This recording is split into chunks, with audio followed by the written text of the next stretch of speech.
Hello दोस्तों, welcome back to the channel Commerce Heroes classes and today we are going to start with the topic that is advantages of accounting। तो पहले आप part 1 and part 2 of the video को देख लेना, उसके अंदर हमने काफ़ी सारी चीज़ें कवर अप करी थी। ठीक है, इंट्रोडक्शन टू अकाउंटिंग हमारा टॉपिक चल रहा है। आज हम स्टार्ट करेंगे एडवांटेजेस ऑफ अकाउंटिंग।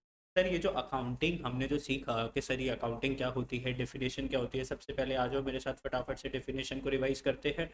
ठीक है, रिवीजन करना बहुत जरूरी है। अकाउंटिंग की डेफिनेशन क्या थी? Accounting is the art of recording, classifying, summarising in a significant manner and in terms of money transaction and events which are in part at least of a financial character and interpreting the results thereof। तो ये definition थी आपकी accounting की। ध्यान से देख लो, इस वाली डेफिनेशन को जितना हो सके उसको उतनी बार क्या कर लिया करो, रिवाइज कर लिया करो। आगे बात करते हैं characteristics of accounting, step by step learn करना है। सबसे पहले क्या था? Identification of financial transaction and events, measuring the identified transactions, recording, classifying, summarizing, analysis and interpretation, and then finally आपका क्या था? communication। ठीक है, फिर बात करते हैं ऑब्जेक्टिव्स ऑफ अकाउंटिंग की। इसमें ऑब्जेक्टिव्स क्या थे? Maintaining accounting records, determining profits and loss, determining financial position, facilitating management, providing accounting information to users and protecting business assets. ठीक है, फर्स्ट टर्म आपका जो होगा उसके अंदर ये वाला चैप्टर काफी क्रूशल रोल प्ले करेगा। 4-5 मार्क्स की थ्योरी आपको इस चैप्टर से देखने को मिलेगी। एवरी ईच एंड एक एक नंबर आपके लिए बहुत ज़्यादा इंपॉर्टेंट है। ठीक है, तो fight for it. Functions of accounting की अगर हम बात करें तो सिमिलरली जैसे अभी ऑब्जेक्टिव्स ऑफ अकाउंटिंग थी उसके जैसा ही है। फंक्शंस ऑफ अकाउंटिंग में क्या है? Maintaining systematic accounting records, preparation of financial statements, maintaining legal requirements, communicating the financial information, assistance to management. दोस्तों फटाफट से मैं आपको सिर्फ क्या करवा रहा हूँ, रिविजन। आज हम टॉपिक स्टार्ट करेंगे अपना एडवांटेजेस ऑफ अकाउंटिंग। ठीक है, इंपॉर्टेंट टॉपिक है। एडवांटेजेस पूछे जाते हैं कि सर ये अकाउंटिंग कर रहे हैं, क्यों कर रहे हैं सर, इसकी एडवांटेजेस क्या है। देखो सबसे पहले अगर हम एडवांटेज की बात करेंगे तो financial information about business. Financial information मतलब मनी से रिलेटेड इन्फॉर्मेशन देगा बिजनेस के बारे में। ठीक है, कि बिजनेस के पास कितनी एसेट्स है और कितनी लाइबिलिटीज है। ठीक है, ये बताएगा कौन? अकाउंटिंग। फिर बात करते हैं असिस्टेंस टू मैनेजमेंट। जैसे कि हमने प्रीवियस क्लास में डिस्कस करा था, मैनेजमेंट को हेल्प करता है डिसीजन लेने में। फिर बोला था हमने replaces memory.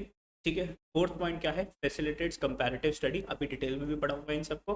Facilitates loan and sale of business. तो अगर आपको लोन चाहिए ना, किसी भी बैंक के पास अगर आप लोन लेने के लिए जाते हो तो सबसे पहले बैंक वाले आपके पता है क्या मांगते हैं? बैलेंस शीट मांगते हैं, प्रॉफिट एंड लॉस अकाउंट बनाते मांगते हैं। बेसिकली वो लोग आपकी ना फाइनेंशियल स्टेटमेंट मांगते हैं, क्योंकि उनको देखना है ना कि आपका बिजनेस कैसा परफॉर्म कर रहा है। आपका आपके बिजनेस के अगेंस्ट हम आपको कितना लोन दे सकते हैं। ठीक है, आपकी क्रेडिट वर्दीनेस चेक करते हैं वो। ठीक है, evidences in the court, helps in decision making, assistance in the event of insolvency. अब सर इसको जो है ना डिटेल में पढ़ लेते हैं फटाफट से। आ जाओ, देखो क्या लिखा हुआ है। अपनी बुक ओपन कर लो, टीएस केरवाल, financial information about the business. Financial information about business.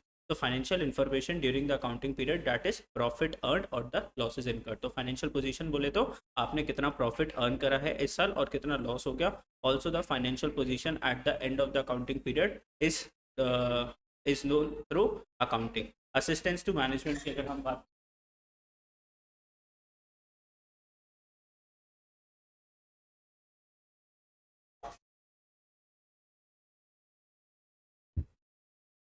ठीक है, फिर क्या लिखा है? Financial performance during the accounting period, that is profit earn और losses incurred, and also the financial position at the end of the accounting period is known through accounting.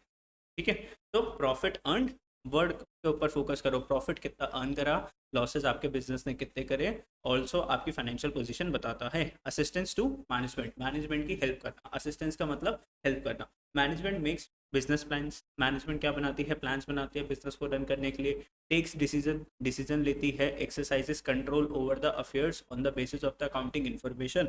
तो एक बात बताओ ना, एक बिजनेसमैन डिसीजन लेता है कि हमें एक प्रोडक्ट को उसकी प्रोडक्शन को बढ़ा देना चाहिए या हमें और ब्रांचेस ओपन करनी चाहिए। किस बेसिस के ऊपर? भाई जब बिजनेस के अंदर प्रॉफिट हो रहा होगा जब भी तो आप बिजनेस को एक्सपैंड करोगे। एक बात बताओ, एक बिजनेस है आपका, उसके अंदर कोई प्रॉफिट नहीं हो रहा, वो बिजनेस लॉसेस में जा रही है, तो क्या बिजनेस को एक्सपैंड करोगे क्या? या फिर बोलोगे कि सर उस बिजनेस को शट डाउन करते हैं, कोई नया बिजनेस स्टार्ट करते हैं। ठीक है, रिप्लेसेस मेमोरी। अब इतनी सारी ट्रांजेक्शंस दिमाग में कैसे रखोगे? डेली बिजनेस के अंदर इतनी सारी ट्रांजेक्शंस होती है, तो उसको इससे अच्छा क्या कर लो, बुक्स ऑफ अकाउंट्स के अंदर रिकॉर्ड कर लो ताकि आप उसको भूल ना जाओ। A systematic and timely recording of transaction obviates the necessity to remember the transactions. तो बेसिकली आपको ट्रांजेक्शंस को दिमाग में रखने की ज़रूरत नहीं है। The accounting the accounting records provides the necessary information. ठीक है, जो भी आपको इन्फॉर्मेशन चाहिए, आपको देखना है कि हमें किन किन लोगों से पैसा लेना है, हमें किन लोगों को पैसा देना है, ठीक है, किस किस टाइम पे हमें अपनी पेमेंट्स करनी है, ये सारी चीज़ें आपको कौन बता देगा? बुक्स ऑफ अकाउंट्स आपके। Facilitates comparative study. ठीक है, अब एक बात बताओ, आप अपना बिजनेस कर रहे हो, पिछले मान लो 3 साल से आप अपना बिजनेस कर रहे हो, ठीक है, अभी कौन सा फाइनेंशियल ईयर चल रहा है? सर अभी फाइनेंशियल ईयर चल रहा है 22-23। इसके पीछे वाले फाइनेंशियल ईयर कौन सा था? 21-22। ठीक है, उससे पीछे कौन सा था? 20-21। ये सारे आपके क्या है? अकाउंटिंग ईयर बोल सकते हो, फाइनेंशियल ईयर बोल सकते हो, जो मर्जी बोल सकते हो। अभी ये हमारा करंट फाइनेंशियल ईयर है। जब भी आप बिजनेस करते हो तो आपको अपने बिजनेस में क्या करना पड़ता है? कंपेयर करना पड़ता है। भाई आप कंपेयर करोगे कि अभी अकाउंटिंग ईयर 20 to 23 के अंदर हमारी कंपनी ने जो प्रॉफिट अर्न करा वो 10 लाख रुपीज़ का अर्न करा। पिछले साल हमारी कंपनी ने जो प्रॉफिट अर्न करा था वो था 7 लाख रुपीज़। उसके पिछले साल हमने कंपनी ओपन करा था, नई नई कंपनी थी, प्रॉफिट करा था सिर्फ 2 लाख रुपए का। हम हर साल अपने बिजनेस में क्या करते हैं? कंपैरिजन करते हैं पिछले साल से। अगर हमारा business as compare to the previous year अच्छा करता जा रहा है, अच्छा करता जा रहा है, ज़्यादा प्रॉफिट्स आता जा रहा है, सेल्स इंक्रीज होती जा रही है, तो हम लोग क्या करते हैं? अपने बिजनेस को कंटिन्यू रखते हैं ना। अपने बिजनेस को हम लोग क्या करते हैं? कंटिन्यू रखते हैं, है ना। तो इसको बोलते हैं कंपैरेटिव स्टडी। ठीक है, कंपैरिजन करना अपने बिजनेस का, खुद से आप लोग क्या कर रहे हो? प्रीवियस ईयर से कंपैरिजन कर रहे हो। Systematic record enables a businessman to compare 1 year results with those of the other years. तो इस साल के रिजल्ट्स आप पिछले साल के रिजल्ट्स के साथ कंपेयर कर रहे हो, लोकेट कर रहे हो significant factors resulting to change, और आप लोग देख रहे हो कि सर अगर हमारा बिजनेस पॉजिटिव में जा रहा है तो what is the main reason? Sir कौन सा प्रोडक्ट हमारा अच्छा कर रहा है, कौन सी सर्विसेज हमारी ज़्यादा अच्छे से चल रही है।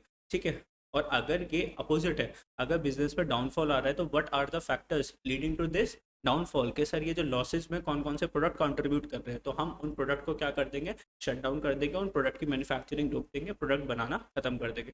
Facilitate settlement of tax liabilities. अब भाई आपको कितने टैक्सेस वगैरह पे करने हैं, ये कैसे पता चलेगा कि आपकी कंपनी में कितना प्रॉफिट हुआ? और फर्स्ट पॉइंट में हमने देखा था कि प्रॉफिट वगैरह कैसे पता चलेगा? बुक्स ऑफ अकाउंट्स बना के। तो प्रॉफिट के बेसिस के ऊपर आप लोग क्या पे करते हो?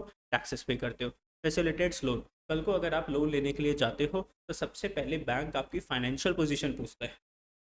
फाइनेंशियल पोजीशन एज इन कि सर आपके पास कितनी एसेट्स है और आपके पास करेंटली अभी बिजनेस में कितनी लाइबिलिटीज है। दोस्तों एसेट्स बहुत बार वर्ड यूज हो चुका। एसेट्स का मैं आपको फटाफट से एक बार मीनिंग बता देता हूँ। एसेट्स का मतलब होता है बिजनेस की वो चीज़ें जो आपको बिजनेस करने में हेल्प करती है। लेट सपोज मैं एक कोचिंग इंस्टीट्यूट रन करता हूँ, तो मेरे पास बहुत सारी चेयर्स है, बोर्ड्स है, टेलीविजन्स है, लैपटॉप्स है, माइक्स वगैरह है, ठीक है, स्टूडियो सेटअप है। तो ये सारी चीज़ें मुझे क्या करती है? हेल्प करती है बिजनेस करने में, और मेरी अर्निंग कैपेसिटी को इंक्रीज करती है। मेरी अर्निंग कैपेसिटी को इंक्रीज करती है कौन? एसेट्स। और मेरे बिजनेस में हेल्प करती है अर्न करने में। इसको मैं क्या बोलता हूँ? एसेट्स। ठीक है, दो तरीके देखो, एसेट्स जो है ना, समझ गए ना एसेट्स बेसिकली क्या होती है?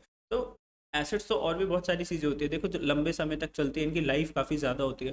ठीक है, काफ़ी ईयर्स तक हमें क्या देती है? बेनिफिट देती है, बिजनेस की अर्निंग कैपेसिटी को इंक्रीज करती है। अगर ये नहीं होगी तो बिजनेस करना डिफिकल्ट हो जाता है। उसको हम क्या बोलते हैं? एसेट्स। समझे मेरी बात? नहीं समझे? ओके।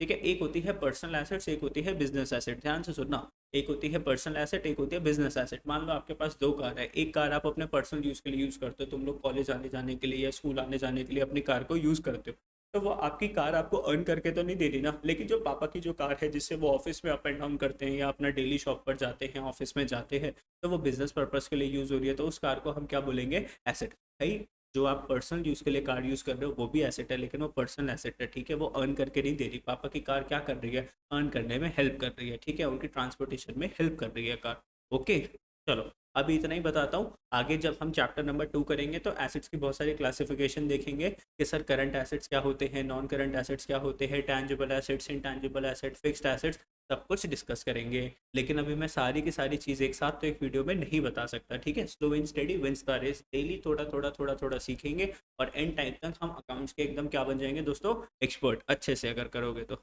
ठीक है, तो लोन आपको लेने के लिए जाते हो तो वो देखना चाहता है आपके बिजनेस के अंदर कितनी एसेट्स और कितनी लाइबिलिटीज़ है। लाइबिलिटीज़ का मतलब जो हमें पैसा हमने किसी से लिया है और हमें किसी को वापस करना है। अब एक बात बताओ, ऑलरेडी आपने बहुत सारा पैसा किसी से ले रखा है, अब आप एक और बैंक के पास चले गए, बैंक बैंक मुझे लोन दे दे। बैंक क्या करेगा? लोन देगा तुम्हें? वो कहेगा ऑलरेडी भाई तूने इतना सारा पैसा तूने लोगों से ले रखा है, तूने लोगों को वापस करना है, मैं क्यों तेरे को लोन दूंगा? ठीक है, गेट आउट। ओके। तो एसेट्स एंड लाइबिलिटीज आपकी चेक करता है। एविडेंस इन द कोर्ट, तो कोर्ट के अंदर एविडेंस का काम करता है कौन? आपके बुक्स ऑफ अकाउंट्स। कल को आपका बिजनेस लॉस में जा रहा है, कुछ जा रहा है, ठीक है, आप अपने क्रेडिटर्स को पे नहीं कर पा रहे, ठीक है, लेट सपोज आपका बिजनेस लॉस में गया, आपने बैंक से लोन लिया और आपका बिजनेस चला गया लॉस में, ठीक है, और आप अपना बिजनेस को बंद करना चाहते हो। अब एक बात बताओ, बैंक आपके ऊपर केस कर देगा, बोलेगा इस बंदे ने मेरे पैसे नहीं दिए और ये अपना बिजनेस बंद कर रहा है। कोर्ट आपसे पूछेगा हाँ भाई क्यों बिजनेस बंद कर रहे हो, इसके पैसे तो दे दो। आप क्या बोलोगे? मालिक पैसे ही नहीं है, आप चेक कर लो मेरे बुक्स ऑफ अकाउंट्स के अंदर, हमें तो काफ़ी सारे लॉसेज हो गए, ठीक है। तो बैंक उसको क्या करेगा, कोर्ट उसको पूरा चेक करेगा। अगर कोर्ट को लगता है कि हाँ भाई it is a genuine case, तो वो फिर क्या करेगा, आपको फिर भी छोड़ देगा। And if it is a case of fraud, आपने जानबूझ के क्या करा, बैंक के पैसे यूज़ करके आपने फ्रॉड करा, जेल में डाल देगा, ठीक है। तो अकाउंट्स बनाने ज़रूरी है। फैसिलिटेड सेल ऑफ बिजनेस, भाई आज अगर मान लो आप मेरा बिजनेस परचेज करने के लिए आते हो, तो आप ये चीज़ देखोगे ना कि मेरे बिजनेस के अंदर कितनी एसेट्स है और कितनी लाइबिलिटीज़ है। कल को आप अगर मेरा बिजनेस परचेज करते हो, तो मेरे बिजनेस की जो भी एसेट्स है वो आपकी, जो भी लाइबिलिटीज़ है वो आपकी। तो आप अगर मेरे बिजनेस के लिए मुझे पैसे दोगे, तो क्या चेक करोगे? मेरी एसेट्स और लाइबिलिटीज़ को ही तो चेक करोगे ना, कि इस बंदे के पास कितनी सारी एसेट्स है और बाहर वालों को उसको कितना पैसा देना है, क्योंकि कल को वो आपको देना पड़ेगा बाहर वालों को पैसा। समझे मेरी बात? नहीं समझे? Assistance in the event of insolvency, अब इंसॉल्वेंसी का मतलब वही है, इंसॉल्वेंसी का मतलब होता है जब कंपनी की जो लाइबिलिटीज़ है वो ज़्यादा हो जाती है एज़ कम्पेयर टू एसेट्स। मतलब बिजनेस की ऐसी हालत आ गई कि अगर बिजनेस को चलाओगे तो बिजनेस लॉस में ही चलेगा। सारे के सारे जो भी ओनर वगैरह थे, पार्टनर्स वगैरह थे, वो बैंकरप्ट हो चुके हैं, उनके पास बिजनेस चलाने के लिए पैसा नहीं है। तो ये सारी चीज़ें कोर्ट आपसे पूछेगा भाई ऐसा क्यों हुआ, तो आप अपने बुक्स ऑफ अकाउंट्स खोल के दिखाओगे, अपने रिकॉर्ड्स चेक करवाओगे कि सर आप देखो हमने जेन्युइनली बिजनेस को अच्छे से रन करने की कोशिश करी, but there were some external factors जिसके वजह से हम अपने बिजनेस को अच्छे से कंटिन्यू नहीं कर पाए एंड बिजनेस हो गया लॉस में। तो कोर्ट आपको छोड़ देगा। And if you have no reason, अगर आपके पास कोई रीज़न नहीं था कि सर ये बिजनेस आपने जानबूझ के फ्रॉड करा है, पैसे को इधर उधर खर्च कर दिया, भाई सब जेल में चक्की पीसिंग एंड पीसिंग। आगे, helps in decision making, decision making में हेल्प करता है, ठीक है, बहुत सारे पढ़ लिए, इतने सारे तो पूछेंगे भी नहीं। अब बात करते हैं नेक्स्ट टॉपिक के ऊपर, तो एडवांटेजेस ऑफ अकाउंटिंग के अंदर मैंने आपको काफ़ी सारे पॉइंट्स करवा दिए, डिटेल में भी एक्सप्लेन कर दिए, ओके। चलो, अब देखो वीडियो तो लेंदी होती है, लेकिन मैं किसी चीज़ को ज़्यादातर स्किप करने की कोशिश नहीं करता, सारी चीज़ें आपको बताने की कोशिश करता। आगे, लिमिटेशंस ऑफ अकाउंटिंग, अब ध्यान से सुनना। लिमिटेशंस ऑफ अकाउंटिंग के अंदर कुछ ऐसी चीज़ें आएंगी, कुछ ऐसे वर्ड्स मैं बोलूँगा जो अभी आपको थोड़े से नहीं समझ में आएंगे, ठीक है, बिकॉज ये भी एक लिमिटेशन है, ठीक है, ये भी एक प्रॉब्लम है, बिकॉज अभी आपको पूरी अकाउंटेंसी नहीं आती। अभी इन्होंने फर्स्ट चैप्टर के अंदर ही इतने सारे नए वर्ड्स को यूज़ कर दिया है कि अगर मैं आपको वो बताने के लिए बैठूंगा ना तो बहुत ज़्यादा टाइम लग जाएगा। तो अभी जितना मैं समझाऊंगा उतना आप लोग समझना, जैसे जैसे हमारी क्लासेस आगे चलेंगी वैसे वैसे आपकी क्लैरिटी खुलती जाएगी, आपका माइंडसेट बढ़ता जाएगा, आप चीज़ों को कनेक्ट करने लग जाओगे कि सर इस वजह से ये चीज़ हो रही है या इस चीज़ की वजह से वो चीज़ हो रही है। समझे मेरी बात? कनेक्शन बिल्टअप बहुत अच्छे से हो जाएगा। बट आपको क्या करना है, बने रहना है, सारी वीडियोस को रेगुलरली देखना है। लिमिटेशंस ऑफ अकाउंटिंग की अगर मैं बात करता हूँ दोस्तों, अगर आपको नोट्स अच्छे लग रहे हैं, क्या करना है, दोस्तों के साथ शेयर करना है, चैनल को सब्सक्राइब करना है, नोट्स अच्छे लग रहे हैं तो लाइक कर दो, ठीक है। लिमिटेशंस ऑफ अकाउंटिंग, तो अकाउंटिंग की लिमिटेशंस की अगर मैं बात करूं, पहली लिमिटेशंस क्या है, accounting is not fully exact, unrealistic information. Third point क्या है, accounting ignores the qualitative elements. Fourth point क्या है, accounting ignores the effect of price level changes. Fifth point है, अकाउंटिंग में लीड टू विंडो ड्रेसिंग। अब भाई limitations of accounting एक teachers का जो ना फेवरेट क्वेश्चन होता है। एडवांटेजेस फिर भी इतना नहीं पूछा जाता, लेकिन लिमिटेशंस ऑफ अकाउंटिंग पूछा जाता है, क्योंकि ये 3-4 मार्क्स के अंदर क्वेश्चन बन जाता है। इसके अंदर लिमिटेड पॉइंट्स है और अच्छे पॉइंट्स है। तो सबसे पहले आपको क्या करना है, देखो हेडिंग्स को लर्न करना है। अब मैं आपको इसका क्या दे देता हूँ, एक्सप्लेनेशन दे देता हूँ। चलो आ जाओ, एक एक चीज़ का ध्यान से क्या लेते हैं, एक्सप्लेनेशन लेते हैं कि सर ये चीज़ क्या है क्या नहीं है, समझते। देखो, लिमिटेशंस ऑफ अकाउंटिंग, सबसे पहला, accounting is not fully exact, या फिर मैं सबसे पहले ना एंड वाले समझाता हूँ। अकाउंटिंग में लीड टू विंडो ड्रेसिंग। दोस्तों विंडो शॉपिंग का नाम आपने सुना है? विंडो शॉपिंग का नाम आपने सुना है? विंडो शॉपिंग क्या होती है कि सर जब हमको जो ना कुछ खरीदना नहीं था, लेकिन हम शोरूम में चले गए, हमने बहुत सारी टी शर्ट्स वगैरह पहन ली या टॉप वगैरह पहन ली, या ट्रायल रूम में गए, हमने अपनी सेल्फीज ली, इंस्टाग्राम पे अपलोड कर दी और दुकान वाले भैया को बोला हमें तो समझ में नहीं आया, बस हो गया हमारा। इसको क्या बोलते हैं, विंडो ड्रेसिंग। हम क्रोमा स्टोर पे गए, हमें आईफोन सिर्फ चला के देखना था, हमने वहाँ पे बहुत सारा चला लिया, फोटो वोटो खींच ली, लेकिन हम खरीद के नहीं आए। इसको क्या बोलते हैं दोस्तों, विंडो ड्रेसिंग, ठीक है। अब ऐसे अभी जैसे मान लो आप मेरी क्लासेस देख रहे हो और आपने इसको लाइक नहीं करा, चैनल को सब्सक्राइब नहीं करा, इसको भी क्या बोलेंगे? Window dressing. ठीक है, अकाउंटिंग में लीड टू विंडो ड्रेसिंग, इसको बोलते हैं विंडो ड्रेसिंग। अब सर अकाउंटेंसी से कनेक्ट करो, विंडो ड्रेसिंग क्या होती है? The term window dressing means manipulation of accounts in a way so as to conceal vital facts and present the financial statement to show a better position that what it actually is। Manipulation of account, भाई साहब झूठ बोलना। Manipulation of accounts मतलब झूठ बोलना। तुम लोग जैसे अपने पेरेंट्स को क्या करते हो? मैन्युपुलेट कर देते हो। टीचर्स को क्या करते हो? मैन्युपुलेट बोलते हो। मुझे आके बोलते हो कि सर स्कूल वाली मैडम ने इतना काम दिया था इसलिए हम आपका काम नहीं कर पाए। स्कूल वाली मैडम को जाके बोलते हो कि ट्यूशन वाले सर ने इतना काम दिया था, हम आपका काम नहीं कर पाए। पेरेंट्स को क्या बोलते हो? ट्यूशन वाला इतना काम देता है, टीचर अपना काम देती है स्कूल में इतना सारा, इसलिए हम पढ़ाई नहीं कर पाए क्योंकि हमारे ऊपर बहुत सारा प्रेशर हो गया। ये क्या होता है? मैनिपुलेशन करना। अकाउंट्स में सर मैनिपुलेशन क्या हुई? भाई कंपनी के पास ज़्यादा एसेट्स नहीं थी। अब बताओ एसेट ज़्यादा अच्छी होती थी, लाइबिलिटी ज़्यादा अच्छी होती है? एक कंपनी के पास एसेट्स है 50 लाख की, लाइबिलिटीज़ है सिर्फ 5 लाख रुपए की, ये कंपनी अच्छी है क्या बुरी? और एक दूसरी कंपनी है जिसके पास एसेट्स है 5 लाख की, लाइबिलिटीज़ है 50 लाख की।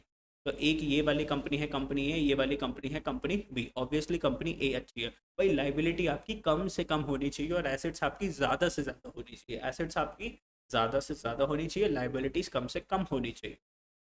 अब एक बात बताओ, एक्चुअल में मैं बात बताऊँ मेरा बिजनेस कैसा था? मान लो किसी का बिजनेस जो ना सेकंड है, जैसे कंपनी बी का हाल है ना, वैसा हाल था। कैसा हाल था? कंपनी बी जैसा हाल था। अब अगर ये बंदा बैंक के पास लोन मांगने के लिए जाता है या किसी इन्वेस्टर के पास पैसे मांगने के लिए जाता है, कोई इसको पैसे देगा?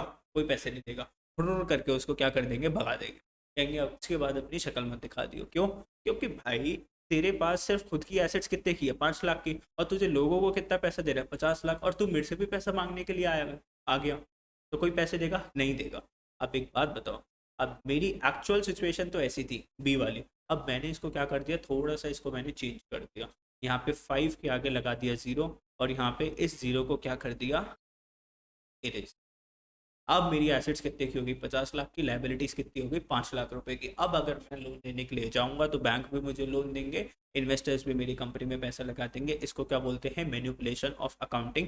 Conceal vital facts. Conceal vital facts मतलब ज़रूरत इंपॉर्टेंट इन्फॉर्मेशन को छुपाना, बैंकर से, इन्वेस्टर से, एक्सटर्नल यूजर से इंपॉर्टेंट इन्फॉर्मेशन को छुपाना और प्रेजेंट करना अपनी फाइनेंशियल स्टेटमेंट, बोले तो अपनी एसेट्स और लाइबिलिटीज को in a better position than what it actually is. अभी जो सिचुएशन है उससे अच्छी सिचुएशन, उससे अच्छी पोजीशन को दिखाना कि मेरे पास इतनी सारी एसेट्स है, इतनी सारी लाइबिलिटीज है, जबकि ऐसा वैसा कुछ नहीं था, कुछ भी नहीं था कंपनी के अंदर। In this situation income statement, profit and loss fails to provide true and fair view of the results of operation. अब एक बात बताओ, कंपनी के अंदर का एक्चुअल प्रॉफिट और लॉसेस के बारे में पता चल पाएगा? नहीं पता चल पाएगा, बिकॉज इसके अंदर सारी जो चीज़ें लिखी है दोस्तों, वो सिर्फ एक क्या है? झूठ। क्या है?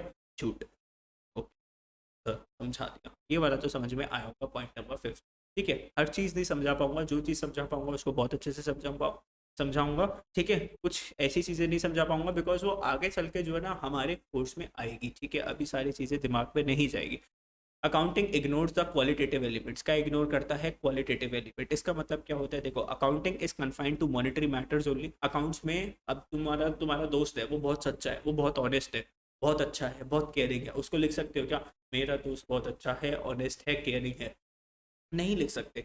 किसी भी पर्सन का हम करेक्टरिस्टिक्स को डिफाइन नहीं कर सकते अकाउंटिंग के अंदर, बिकॉज अकाउंटिंग एक आर्ट है जिसके अंदर हम रिकॉर्ड करते हैं ट्रांजेक्शन एंड इवेंट्स के अंदर मॉनेटरी ट्रांजेक्शन्स होनी चाहिए, मॉनेटरी ट्रांजेक्शन्स होनी चाहिए, फाइनेंशियल करेक्टर होना चाहिए, तो पैसा होना चाहिए ट्रांजेक्शन।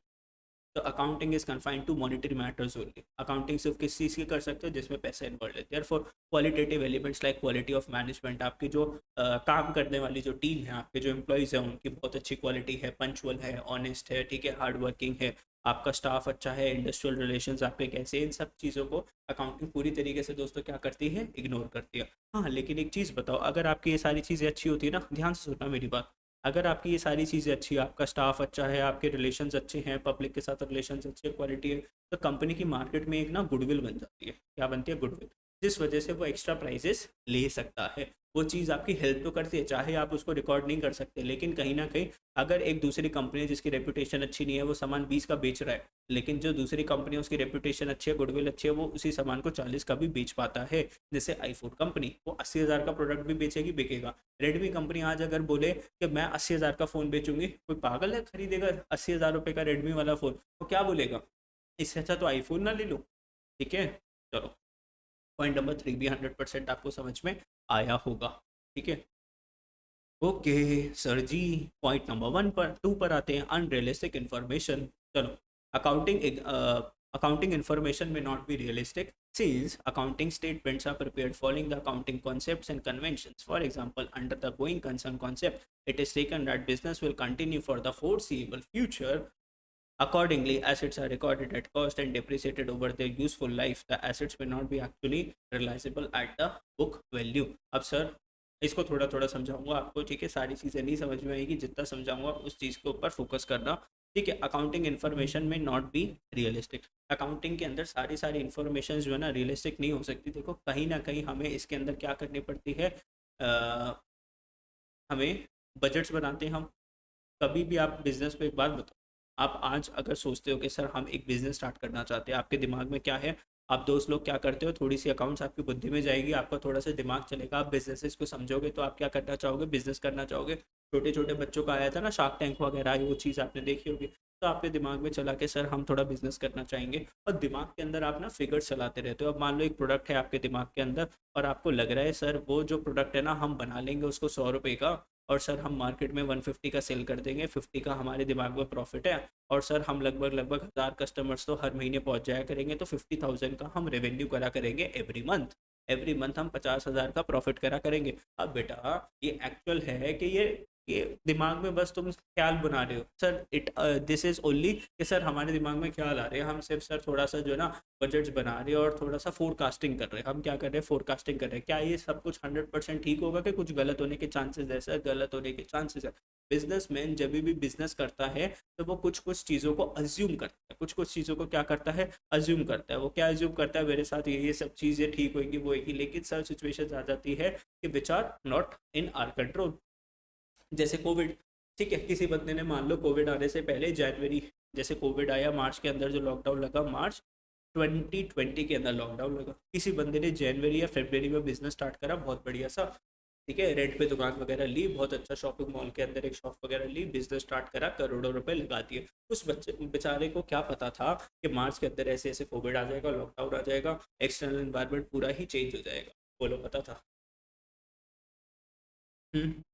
अब उसने तो अपने दिमाग में क्या क्या सोच लिया था कि इस मॉल के अंदर इतना क्राउड आता है, मेरी इतनी सेल्स हो जाएगी, मेरे को इतना प्रॉफिट हो जाएगा, ठीक है, एक कार खरीद लूंगा, एक दो साल के अंदर एक बढ़िया सा घर खरीद लूंगा। ऐसी चीज़ें हो पाई? नहीं हो पाई। तो यहाँ पर क्या है, थोड़ा सा अनरियलिस्टिक इन्फॉर्मेशन होती है किसके अंदर? अकाउंटिंग के अंदर। Accounting statements are prepared following the accounting concept. Sir हम अकाउंटिंग कॉन्सेप्ट्स लगा के हम अकाउंट्स को प्रिपेयर करते हैं, और कन्वेंशंस मतलब एजम्पशंस वगैरह लगा के।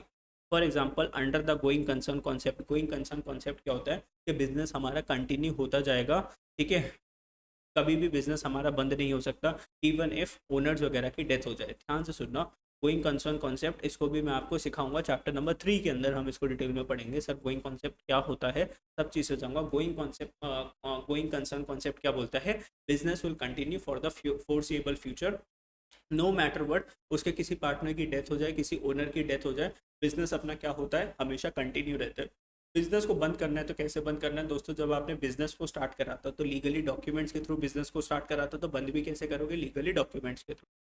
It is taken that business will continue for the forcible future, मतलब अंत काल तक बिजनेस चलता रहेगा। बिजनेस की लाइफ जो है वो अप टू इन्फिनिटी है। तुम जब तक इसको बुक्स ऑफ अकाउंट्स के अंदर, कागजों के अंदर, लीगल डॉक्यूमेंट्स के थ्रू इसको बंद नहीं करवाओगे तो बिजनेस कभी बंद नहीं होता। Accordingly accounting assets are recorded at cost and depreciated over their useful life. Asset में अब देखो सर, ये डिप्रिसिएशन क्या होता है? कोई, आप अपना इंडेक्स पे जाओ, डिप्रिसिएशन पूरा पूरा एक चैप्टर है जिसको मैं आपको सिखाऊंगा। चैप्टर 2 के अंदर डिप्रिसिएशन की थ्योरी है, ठीक है। अभी थोड़ा सा मैं आपको डिप्रिसिएशन का मतलब बता देता हूँ। डिप्रिसिएशन का मतलब होता है fall in the value of fixed assets. आपकी कोई एसेट है, जैसे मान लो मैं अपने इंस्टीट्यूट की बात करूँ तो मेरे पास बहुत सारी क्या है? चेयर्स है। क्या है? बहुत सारी चेयर्स है, लैपटॉप्स है, ठीक है, एसी वगैरह है, ठीक है, ये सब चीज़ें हैं मेरे पास। अब एक बात बताओ, क्या इनकी वैल्यू जिस दिन मैं लाया था और आज सेम होगी? मान लो मैं एक चेयर लाया था 1000 रुपीज़ की, एक चेयर कितने की लाया? 1000 रुपीज़ की। आज अगर मैं मार्केट में बेचने के लिए जाऊंगा, क्या ये 1000 की बिकेगी? नहीं बिकेगी सर। क्यों? सर क्योंकि इसके अंदर क्या हो चुका ना, वियर एंड टीयर हो चुका है। क्या हो चुका है? Wear and tear. सर ये यूज़ हो चुकी है, कुछ किसी चेयर्स पे स्क्रैच पड़ गई है, कोई कोई चेयर्स टूट चुकी है, तो वियर एंड टीयर की वजह से इसकी वैल्यू क्या होगी? कम हो गई। तो मान लो एक चेयर आज की डेट में मार्केट में बिकेगी 400 रुपये की। ठीक है। लैपटॉप की अगर मैं बात करूँ, तो मैं लैपटॉप लाया था आज से 1 साल पहले। मान लो लैपटॉप लाया था मैं 80,000 रुपीज़ का। आज अगर 1 ईयर हो गया इस लैपटॉप को यूज़ करते हुए, आज अगर मैं आप लोगों से बोलूँ कि मेरे प्यारे बच्चे प्लीज़ मेरे इस लैपटॉप को 80,000 को खरीद लो ना, 80,000 का खरीद लो प्लीज़।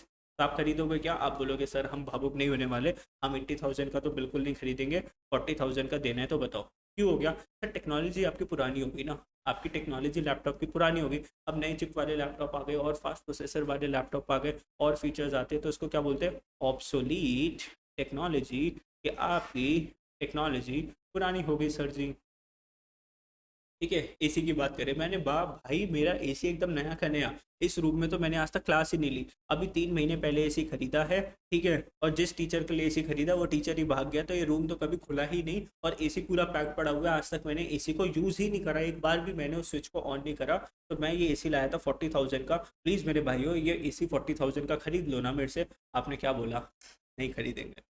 ठीक है। आपने बोला सर ज़्यादा से ज़्यादा नया मॉडल है ना, तो हम 35,000 का ले लेंगे, लेकिन 40 का तो बिल्कुल भी नहीं लेंगे। तो 40 का तो हम नया मंगवा लेंगे ना, डब्बा पैक, सील्ड पैक, उसको खुद खोलेंगे सर, अनबॉक्सिंग डालेंगे यूट्यूब के ऊपर, एसी की अनबॉक्सिंग। ठीक है। ये क्यों नहीं खरीदा भाई तुमने इसको? With due to passage of time. Passage of time. Sir ना तो वारंटी थी इसके अंदर, ना तो टेक्नोलॉजी पुरानी हुई थी, लेकिन सर टाइम हो गया था ना, 3 महीने हो गए थे, तो 3 महीने की वजह से भी हमने इसकी वैल्यू को कम कर दिया। तो ये जो वैल्यू जो कम होती है इसको क्या बोलते हैं? डिप्रिसिएशन। और डिप्रिसिएशन के 3 रीज़न होते हैं: warranty, obsolete technology and the passage of time. ये मैंने आपको सिखाया। ठीक है। अब मान लो मैं एक कार परचेज करके लाया, ध्यान से सुनना, एक कार परचेज करके लाया 50 लाख रुपीज़ की। कितने की? 50 लाख रुपीज़ की। मुझे लगा इसकी जो है ना लाइफ, मैंने सोचा इसकी जो लाइफ जो है ना वो 10 ईयर्स की है। लाइफ कितनी साल की है? 10 साल। मैंने कहा इस कार को मैं 10 साल यूज़ करूँगा। ठीक है। अब एक बात बताओ, 10 साल के बाद ये जो कार है ये कितने की हो जाएगी? ज़ीरो। कितने की हो जाएगी? कार 0 रुपीज़ की हो जाएगी। इसका मतलब हर साल मैंने इसकी वैल्यू कितने रुपए से कम करी दोस्तों? 50 की आज मैं लाया था, 50 लाख की, 10 साल के बाद ये ज़ीरो हो जाएगी, तो हर साल कितने रुपए से कम हो रही है car? Sir every year car 5 lakh rupees से क्या हो रही है दोस्तों? कम हो रही है। इसको क्या बोलते हैं? डेप्रिसिएशन। अब दोस्तों क्या हुआ, इस कार के ऊपर 2 साल के बाद बहुत तेज, मैंने पेड़ के नीचे पार्क करी थी, बहुत तेज आंधी चली, तूफान चली, मैं अंदर मूवी देख रहा था सिनेमा हॉल के अंदर, गाड़ी को मैंने पार्किंग में लगाया नहीं 50 रुपये बचाने के चक्कर में, और मैंने पेड़ के नीचे खड़ी कर दी। बहुत तेज आंधी तूफान आया, पेड़ गाड़ी के ऊपर गिर गया और गाड़ी की वैल्यू उस दिन क्या हो गई? ज़ीरो। इंजन पे गिरा, एकदम इंजन के ऊपर, और इंजन पूरा ब्लास्ट। थोड़ा ज़्यादा हो जाएगा, इंजन पूरा ख़राब हो गया, मतलब कंपनी वालों ने भी हाथ जोड़ दिया, इस गाड़ी को हम ठीक नहीं कर सकते। अब एक बात बताओ, मैं सोच रहा था 10 साल चलेगी, 2 ईयर के 2 ईयर्स के बाद ऐसा कुछ हो गया, तो जो ये मैंने सोचा ना, ये मैंने क्या करा सर? फोरकास्ट करा कि 10 साल चलेगी, 10 साल के बाद जीरो होगी, 10 साल के बाद नई गाड़ी खरीदूंगा। अब क्या हो गया? 2 साल के बाद ही गाड़ी क्या हो गई? ज़ीरो। तो ये क्या थी? अनरियलिस्टिक। ये क्या हो गया यहाँ पर? Unrealistic information. तो अकाउंटेंसी अनरियलिस्टिक इन्फॉर्मेशन के ऊपर बनता है। ठीक है। एक्चुअल सिचुएशन सिनेरियोस डिफरेंट हो सकते हैं। ओके। ठीक है। अब बात करते हैं नेक्स्ट वाले पॉइंट की, accounting is not fully exact. अब इसके अंदर क्या लिखा हुआ है ध्यान से समझना।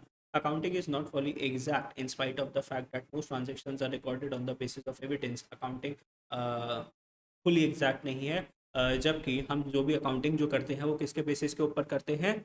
On the basis of evidence. Yet some estimates are also made for ascertaining profits and loss. For example, estimating the useful life of asset। अभी जैसे मैंने अपनी कार की बात बोली, मैंने उसकी यूजफुल लाइफ कितनी दी थी? मैंने कितना माना था कि मेरी कार कितने ईयर चलेगी? 10 ईयर्स तक चलेगी। लेकिन बेटा 2 साल के बाद उसकी लाइफ क्या हो गई? बेटा ज़ीरो हो गई, बिकॉज एकदम से उसके ऊपर क्या गिर गया? पेड़ गिर गया। ठीक है। तो 10 ईयर्स की लाइफ कितनी रहेगी? सिर्फ 2 ईयर्स की रहेगी। Providing for doubtful debt. अब सर डाउटफुल डेट क्या होते हैं? अगेन अभी नहीं समझाऊंगा। Net realisable value of closing stock अभी नहीं समझाऊंगा। तो जब भी आपके एग्जाम के अंदर आएगा तो एक ही एग्जाम्पल को लिख देना, बाकी दो एग्जाम्पल्स को कोट मत कर देना। ठीक है। तो कार की मैंने लाइफ एक्सपेक्ट करी थी 10 ईयर्स, लेकिन सिर्फ कितने साल चली कार मेरी? 2 ईयर्स तक चली। सिंपल। आगे last point, accounting ignores the effect of price level changes. अब इसके अंदर देखो क्या लिखा हुआ है, accounting statements are prepared at historical cost, money as a measurement unit, change in the value frequently, that is it does not remain stable. अब मैं किसी की भी बात करूँ, money as a measuring unit, money की जो वैल्यू जो होती है वो क्या होती रहती है सर, स्टेबल नहीं रहती, फ्लक्चुएट करती रहती है। Accounting however presumes that value of money remains stable unless price level changes are considered. Accounting information will not show the correct financial result. ध्यान से देखना, effect of price level changes. अब एक बात बताओ,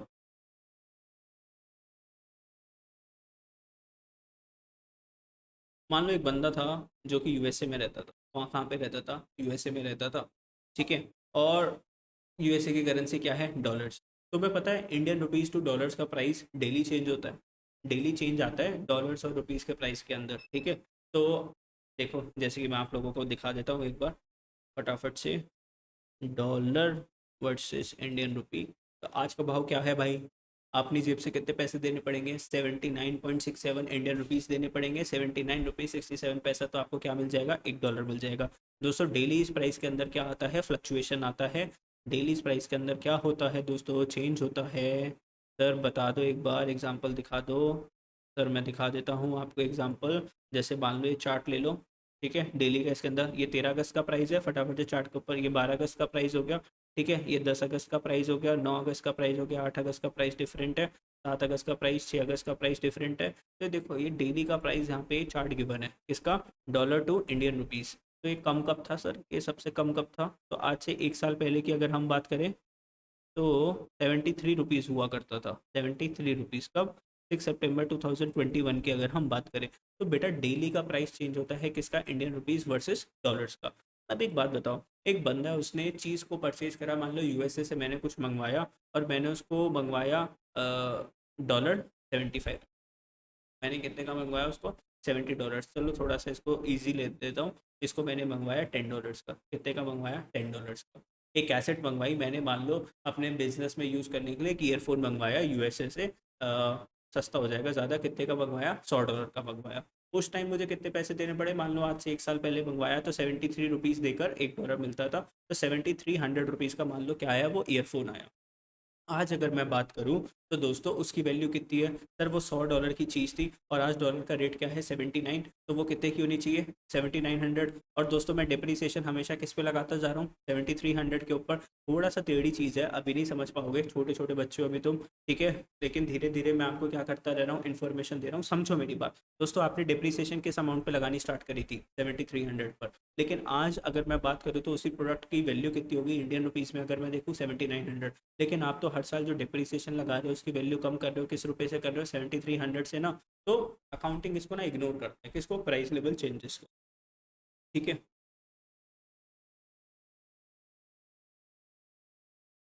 तो ये चीज़ भी मैंने आपको क्या कर दी, समझा दी। तो अगर अकाउंटिंग प्राइस लेवल चेंजेस को इम्पैक्ट करता है तो जिसकी वजह से आपको करेक्ट फाइनेंशियल रिजल्ट्स भी देखने को नहीं मिलते, तो मैंने आपको क्या एक्सप्लेन कर दिया, लिमिटेशंस ऑफ अकाउंटिंग। फटाफट से सारी हेडिंग्स को रिवाइज कर लो। Accounting is not fully exact, it is unrealistic information, accounting ignores qualitative elements, accounting ignores the effect of price level changes, और accounting will lead to window dressing. हर किसी इसकी ना 2 2 3 3 लाइन लर्न कर लेना, उससे ज़्यादा लर्न करने की जरूरत नहीं है, मैंने आपको पूरा डिटेल में समझा दिया, पढ़ा। ओके, नाउ बात करते हैं किसकी, another topic, that is book keeping. Book keeping एक टॉपिक आता है हमारा चैप्टर 1 के अंदर, इंट्रोडक्शन ऑफ अकाउंटिंग के अंदर। अब सर बुक कीपिंग क्या होता है, सबसे नीचे आ जाओ, देखो सबसे पहले मैं सबसे नीचे जो ब्लू कलर से जो लाइन है ना उसको मैं पढ़ रहा हूँ, देखो book keeping is part of recording, book keeping is the part of recording in the books of account.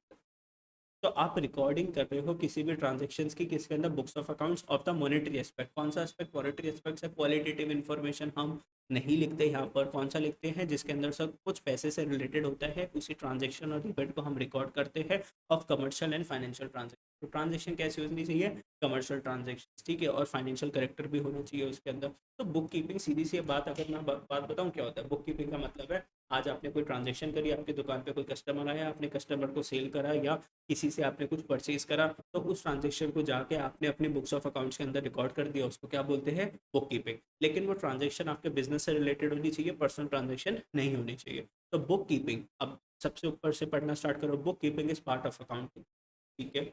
Being a process of recording, तो हम यहाँ पर क्या कर रहे हैं दोस्तों, रिकॉर्ड कर रहे हैं फाइनेंशियल ट्रांजेक्शन्स को, इवेंट्स को in the books of account. तो book keeping is part of accounting. अब बेटा ये बताओ, बुक कीपिंग बड़ा हुआ कि अकाउंटिंग बड़ा हुआ? बोलो फादर कौन है, अकाउंटिंग फादर है कि book keeping part? Book keeping father है। तो book keeping is part of accounting, तो बड़ा क्या है? अकाउंटिंग। अकाउंटिंग का एक छोटा सा हिस्सा कौन है? Book keeping. अकाउंटिंग, पूरी अकाउंटिंग का छोटा सा हिस्सा कौन है? Book keeping. अब देखो, याद करो, मैंने आपको सेकंड टॉपिक जो करवाया था अकाउंटिंग की डेफिनेशन के बाद, कैरेक्टरिस्टिक्स ऑफ अकाउंटिंग, जिसके अंदर हमने लगभग लगभग 7 पॉइंट्स क्लियर करे थे। उसके शुरू के जो 4 पॉइंट्स है ना, उसके स्टार्टिंग के जो 4 पॉइंट्स थे, कौन से पॉइंट्स थे वो? Identifying financial transaction and events, measuring them in terms of money, recording the identified transaction and events in the books of account, classifying recording transaction and events. ये सारे चारों पॉइंट्स क्या बनते हैं? Book keeping. ध्यान से देखो, कौन से आप लोग पूछोगे सर कौन से करवाए थे आपने? दोस्तों ये 7 पॉइंट करवाए थे ना, इसमें शुरू के जो 4 पॉइंट्स थे ये सारे क्या है? Book keeping. ठीक है, समराइजिंग से क्या स्टार्ट हो जाएगा? अकाउंटिंग। ठीक है, तो पहले 4 पॉइंट्स, 7 पॉइंट्स में से पहले 4 पॉइंट किसका पार्ट है? बुक कीपिंग का। 5वें पॉइंट से क्या स्टार्ट हो जाएगा? हमारा अकाउंटिंग। ओके, अब बात करते हैं सर अकाउंटिंग और बुक कीपिंग में क्या क्या डिफरेंस है। ठीक है, ध्यान से देखते रहना इसको।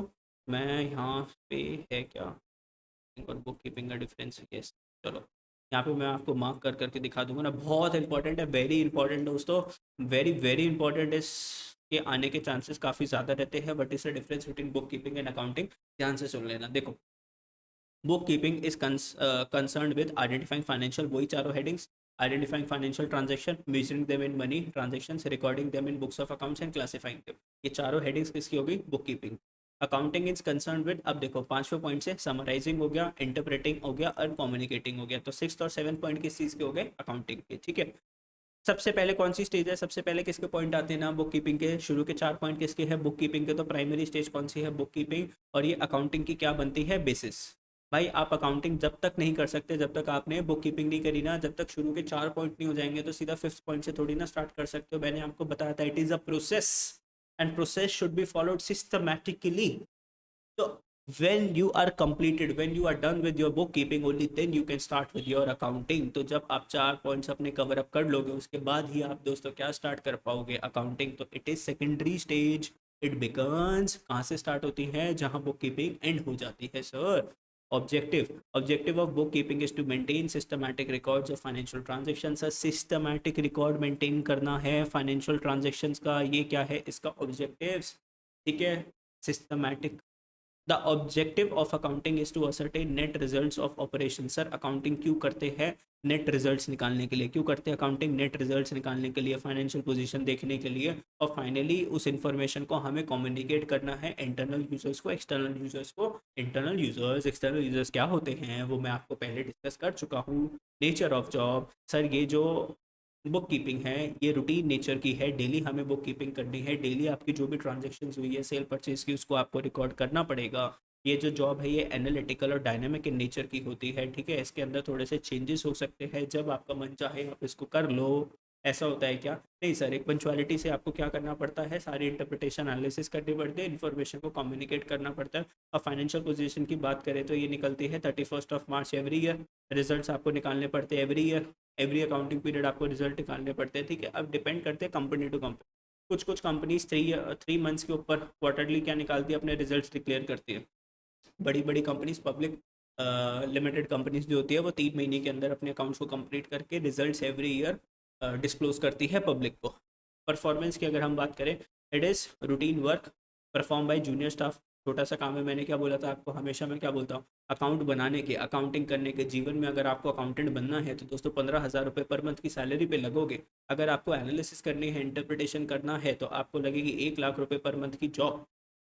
समझो मेरी बात। पैसा किस चीज़ के अंदर है? Analysis, interpretation.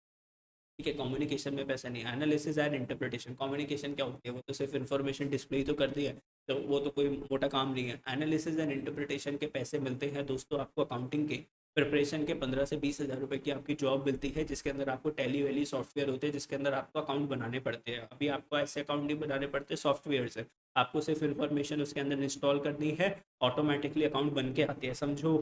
ठीक है, स्पेशल स्किल, तो book keeping is mechanical in nature. ठीक है, and thus does not require special skills. दोस्तों स्पेशल स्किल्स नहीं लगता, तो ज़्यादा स्पेशल पैसे भी नहीं मिलते। अकाउंटिंग रिक्वायर स्पेशल स्किल्स लगती है, तो दोस्तों इंटरप्रिटेशन करनी, एनालिसिस करनी, तो स्पेशल पैसे भी मिलते हैं। ठीक है, चलो, तो बहुत इंपॉर्टेंट है इसके अंदर कोई से भी 4-5 पॉइंट अपने टिप्स पे रखना, कम से कम एटलीस्ट 4 पॉइंट्स आपके टिप्स पर होने चाहिए। काफ़ी ईजी है, कर लेना अच्छे से। आगे, ब्रांचेज ऑफ अकाउंटिंग। अब दोस्तों ब्रांचेज ऑफ अकाउंटिंग, 3 ब्रांचेज होती हैं अकाउंटिंग की। एक होती है फाइनेंशियल अकाउंटिंग, एक होती है आपकी कॉस्ट अकाउंटिंग। ठीक है, चलो ब्रांचेस ऑफ अकाउंटिंग को डिस्कस करते हैं। अब इसमें ब्रांचेस ऑफ अकाउंटिंग क्यों आगे चली गई, फाइनेंशियल अकाउंटिंग होती है, कॉस्ट अकाउंटिंग होती है, और एक होती है आपकी मैनेजमेंट अकाउंटिंग। तो आ जाओ डिस्कस करते हैं what is financial accounting sir. तो पहले पढ़ते हैं क्या लिखा हुआ है। It is branch of accounting which records financial transaction and events. तो मतलब पैसों की जो भी ट्रांजेक्शन एंड इवेंट्स है उसको रिकॉर्ड करेगी फाइनेंशियल अकाउंटिंग, उसको समराइज करेगी, इंटरप्रेट करेगी, कम्युनिकेटिंग करेगी रिजल्ट्स यूजर्स। तो ये स्टार्ट कहाँ से होती है दोस्तों, रिकॉर्ड करना है फाइनेंशियल ट्रांजैक्शन इन इवेंट्स को, समराइज करना है, इंटरप्रेट करना है, फाइनली क्या करना है, कम्युनिकेट करना है। तो ये तो मैं जब से आपको पढ़ाता आ रहा हूँ। It determines the profit earn on the losses incurred during an accounting period and the financial position on the date when the accounting period end. तो प्रॉफिट आपने कितना अर्न करा, लॉसेज आपको कितना हुआ, ये पता चलेगा। और आपकी फाइनेंशियल पोजीशन क्या है, फाइनेंशियल पोजीशन किससे पता चलती है दोस्तों, बैलेंस शीट से। लास्ट क्लास में बताया था, बैलेंस शीट होती है, उससे फाइनेंशियल पोजीशन पता चलेगी किसी भी कंपनी की, और इसको बोलते हैं हम लोग फाइनेंशियल अकाउंटिंग। ठीक है, तो फाइनेंशियल अकाउंटिंग क्या हो गया दोस्तों, फाइनेंशियल ट्रांजेक्शन्स को रिकॉर्ड करना, समराइज करना, इंटरप्रेट करना, कम्युनिकेट करना। क्वेश्चन आया तो पहली लाइन लिख देना, दूसरी लाइन में क्या है आपको ये पता होना चाहिए कि आपने प्रॉफिट करा, लॉस करा, what is your business financial position, तो उसको क्या बोलते हैं, फाइनेंशियल अकाउंटिंग। कॉस्ट अकाउंटिंग की बात करते हैं कि what is cost accounting. This branch of accounting is concerned with ascertaining the cost of product, operations, processes और एक्टिविटीज। कॉस्ट का मतलब होता है लागत, किसी चीज़ की लागत निकालना। जैसे मान लो ये पेन है, मैंने आप लोगों को बुलाया, you are professional cost accountant, मैंने आपको बोला यार मेरे को ये पता नहीं चल रहा, मैं ये पेन तो बना रहा हूँ अपनी फैक्ट्री में, लेकिन मुझे ये नहीं पता कि इसकी कॉस्ट प्राइस कितनी है, इस पेन की कॉस्ट प्राइस कितनी है, ये मेरी फैक्ट्री में मुझे बन के कितने का पड़ रहा है, तो ये प्लीज़ मेरे को बता दो, ताकि इसके अंदर मैं अपने प्रॉफिट को ऐड करके फाइनली इसको कस्टमर को बेच पाऊँ। तो उसको क्या बोलते हैं, कॉस्ट अकाउंटिंग। ठीक है,